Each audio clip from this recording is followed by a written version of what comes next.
Halo, Assalamualaikum warahmatullahi wabarakatuh. Kami dari kelompok 4 yang beranggotakan saya sendiri, Faizuddin NIM 1910036 dan Fahintan Ilza NIM 1914038. Di sini kami akan menjelaskan mengenai keterampilan pengelolaan kelompok dalam kelas. Nah, perlu kita ketahui terlebih dahulu, pengelolaan kelas itu apa?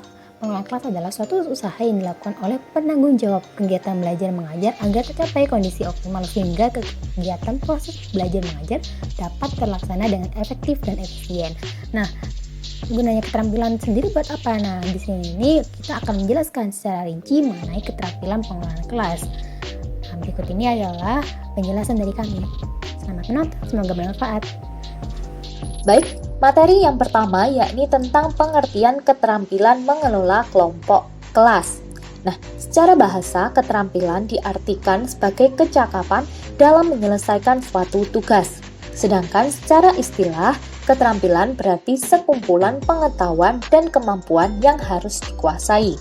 Kemudian, menurut bahasa, mengelola diartikan sebagai mengendalikan, menyelenggarakan, mengurus, mengatur, maupun menjalankan. Sedangkan, kelas diartikan sebagai tempat terselenggaranya kegiatan pembelajaran. Kelas juga dapat diartikan sebagai sekelompok orang yang melakukan kegiatan belajar bersama yang mendapatkan pengajaran dari guru. Jadi, dapat dikatakan bahwa nama lain dari kelas adalah kelompok atau sekelompok orang. Maka dari itu dapat disimpulkan bahwa mengelola kelompok atau kelas dapat diartikan sebagai keterampilan dalam menciptakan suatu kondisi yang memungkinkan kegiatan belajar siswa menjadi optimal. Nah, berikutnya adalah pengertian keterampilan mengelola kelas atau kelompok menurut beberapa ahli. Yang pertama, menurut Suwama, yakni pengelolaan kelas merupakan keterampilan guru dalam menciptakan dan memelihara kondisi belajar yang optimal dan mengembalikannya apabila terjadi gangguan dalam proses belajar mengajar. Kemudian yang kedua, menurut Depdikbud, keterampilan mengelola kelas adalah keterampilan guru untuk menciptakan dan memelihara kondisi belajar yang optimal dan keterampilan untuk mengembalikan kondisi belajar yang optimal apabila terdapat gangguan dalam proses belajar, baik yang bersifat gangguan kecil dan sementara maupun gangguan yang berkelanjutan. Kemudian yang ketiga, menurut Mulyasa, pengelolaan kelas merupakan keterampilan guru untuk menciptakan iklim pembelajaran yang kondusif dan mengendalikannya jika terjadi gangguan dalam pembelajaran. Maka dari itu dapat disimpulkan bahwa keterampilan mengelola kelas atau kelompok merupakan keterampilan yang harus dimiliki oleh seorang guru untuk menciptakan situasi kelas yang kondusif dalam rangka pencapaian tujuan pembelajaran yang maksimal. Kemudian materi selanjutnya yakni tujuan pengelolaan kelas. Menurut Ahmad, berikut ini adalah tujuan dari pengelolaan kelas. Yang pertama adalah mewujudkan situasi dan kondisi kelas, baik sebagai lingkungan belajar maupun sebagai kelompok belajar yang memungkinkan siswa untuk mengembangkan kemampuan secara maksimal. Kemudian yang kedua, menghilangkan berbagai hambatan yang dapat menghalangi terwujudnya interaksi pembelajaran. Yang ketiga, yakni menyediakan dan mengatur fasilitas serta perabot belajar yang mendukung dan memungkinkan siswa untuk belajar sesuai dengan lingkungan sosial, emosional, dan intelektual siswa di dalam kelas. Dan yang keempat, membina dan membimbing sesuai dengan latar belakang sosial, ekonomi, budaya, serta sifat-sifat individunya. Jadi dapat dikatakan bahwa selain seorang guru harus profesional, guru juga harus memiliki keterampilan mengelola kelas dengan baik agar proses pendidikan dan pembelajaran di kelas dapat terselenggara secara efektif dan efisien agar tujuan pembelajaran dapat tercapai. Nah, berikutnya adalah komponen keterampilan mengelola kelas. Menurut Saiful Bahri Jamaroh, komponen-komponen keterampilan mengelola kelas dibagi menjadi dua, yakni yang pertama adalah keterampilan yang berkaitan dengan penciptaan dan pemeliharaan kondisi belajar yang optimal atau bersifat preventif. Nah, dalam hal ini, keterampilan tersebut berhubungan dengan kompetensi guru dalam mengambil inisiatif dan mengendalikan kegiatan pembelajaran di dalam kelas. Kemudian yang kedua adalah keterampilan yang berhubungan dengan pengembangan kondisi yang optimal. Keterampilan ini berhubungan dengan tanggapan guru terhadap gangguan siswa yang berkelanjutan dengan maksud agar guru dapat mengadakan tindakan remedial untuk mengembalikan kondisi yang optimal.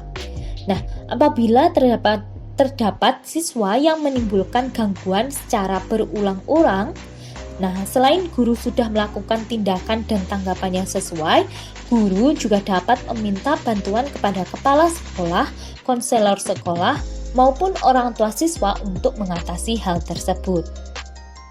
Nah, berikutnya adalah pembahasan lebih lanjut mengenai keterampilan yang berhubungan dengan pengembangan kondisi yang optimal.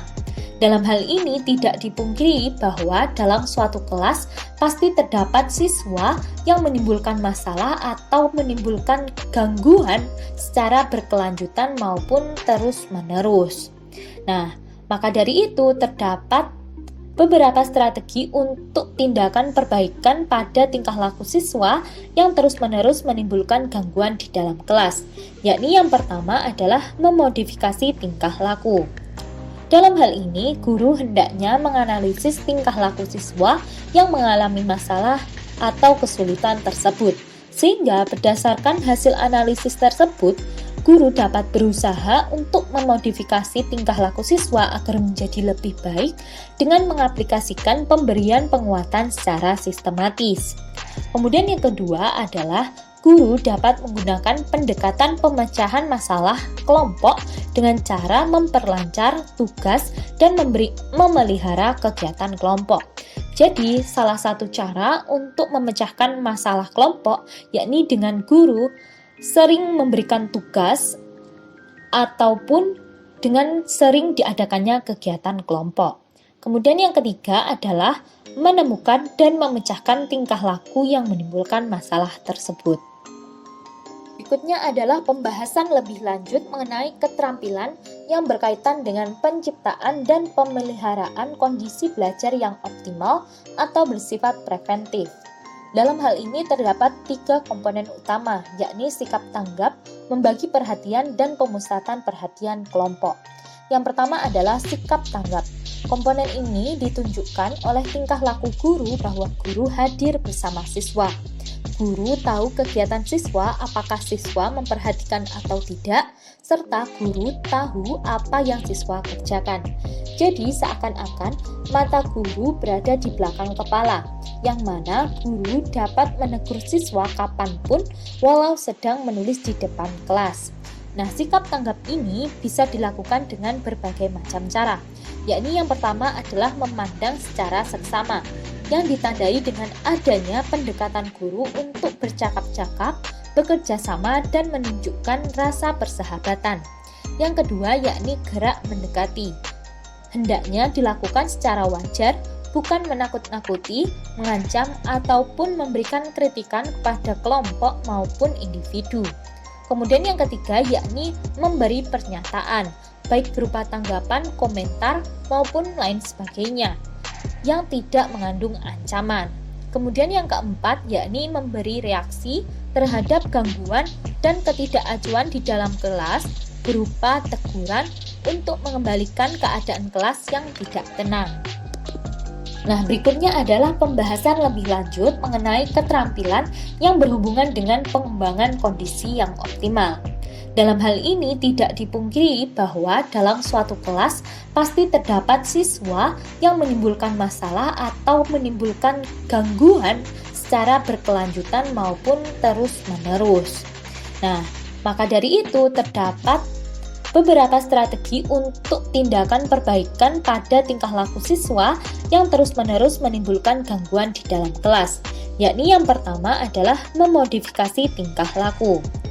Dalam hal ini, guru hendaknya menganalisis tingkah laku siswa yang mengalami masalah atau kesulitan tersebut, Sehingga berdasarkan hasil analisis tersebut, guru dapat berusaha untuk memodifikasi tingkah laku siswa agar menjadi lebih baik dengan mengaplikasikan pemberian penguatan secara sistematis.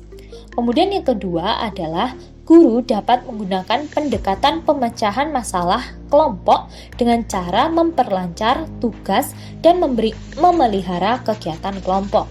Jadi, salah satu cara untuk memecahkan masalah kelompok yakni dengan guru sering memberikan tugas ataupun dengan sering diadakannya kegiatan kelompok. Kemudian yang ketiga adalah menemukan dan memecahkan tingkah laku yang menimbulkan masalah tersebut. Baik, selanjutnya yaitu jenis keterampilan pengelolaan kelas. Yang pertama yaitu keterampilan berhubungan dengan penciptaan dan pemeliharaan kondisi belajar yang optimal. Nah, di sini guru berperan aktif dalam memelihara proses pembelajaran yang sedang berlangsung dan menciptakan pembelajaran yang efektif dan kondusif dengan menggunakan bahan ajar, media, ataupun strategi pembelajaran yang sesuai dengan tingkat proses pembelajaran siswa. Yang kedua yaitu keterampilan yang berhubungan dengan pengembalian kondisi belajar yang optimal. Nah, apabila terdapat gangguan atau terdapat suatu proses pembelajaran yang tiba-tiba berhenti yang mengakibatkan proses pembelajaran tersebut tuh terhalang atau terganggu sejenak. Nah, di situ tuh adalah proses terbaik dari guru untuk mengaplikasikan keterampilannya dengan mengulang kembali poin-poin yang memang secara spesifiknya itu adalah poin-poin penting dalam penjelasan materi. Dengan keterampilan guru yang guru punyai, maka tidak akan membuat siswa bingung ketika ada pengulangan dengan materi yang sebelumnya dengan hanya fokus pada materi-materi yang emang penting, tidak bertele-tele seperti itu. Baik, selanjutnya yaitu prinsip penggunaan keterampilan pengelolaan kelas. Yang pertama itu kehangatan dan keantusiasan. Nah, kehangatan dan keantusiasan di sini berasal dari guru dengan menciptakan iklim kelas yang baik serta menyenangkan sehingga dapat memudahkan siswa dalam memahami dan mencerna materi yang telah diajarkan. Nah, yang kedua yaitu tantangan. Tantangan di sini bermulaan pada kata, tindakan atau bahan-bahan yang menantang akan meningkatnya gairah siswa. Dengan begitu siswa akan terhindar dari perilaku yang kurang menyimpang yang kemungkinan akan mengganggu proses pembelajaran belajar. Nah, yang ketiga yaitu bervariasi. Bervariasi ini terdapat pada media, gaya atau interaksi yang digunakan oleh guru dalam pengelolaan kelas. Yang keempat yaitu keluasan. Keluasan berasal dari tingkah laku guru dalam menciptakan strategi pengajaran yang mengaktifkan siswa serta dapat diaplikasikan dengan baik di dalam pembelajaran. Yang kelima yaitu penekanan pada hal-hal positif. Penekanan pada hal positif di sini pada dasarnya di dalam mengajar dan mendidik. Guru harus menekankan hal-hal yang positif. Nah, dengan begitu maka pemutasan perhatian siswa stay pada positif yang telah diberikan oleh guru. Karena pada dasarnya siswa itu kan pada usia mereka akan melihat, mereka akan meniru dengan apa yang mereka lihat dan apa yang mereka dengar. Nah, yang keenam yaitu penanaman disiplin diri. Penanaman disiplin diri itu diterapkan oleh siswa dan diberikan contoh oleh guru.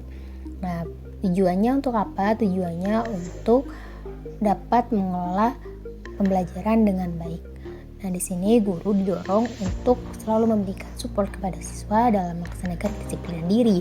Nah, guru memberikan contoh atau teladan kepada siswa dengan pengenalan diri dan pelaksanaan tanggung jawab.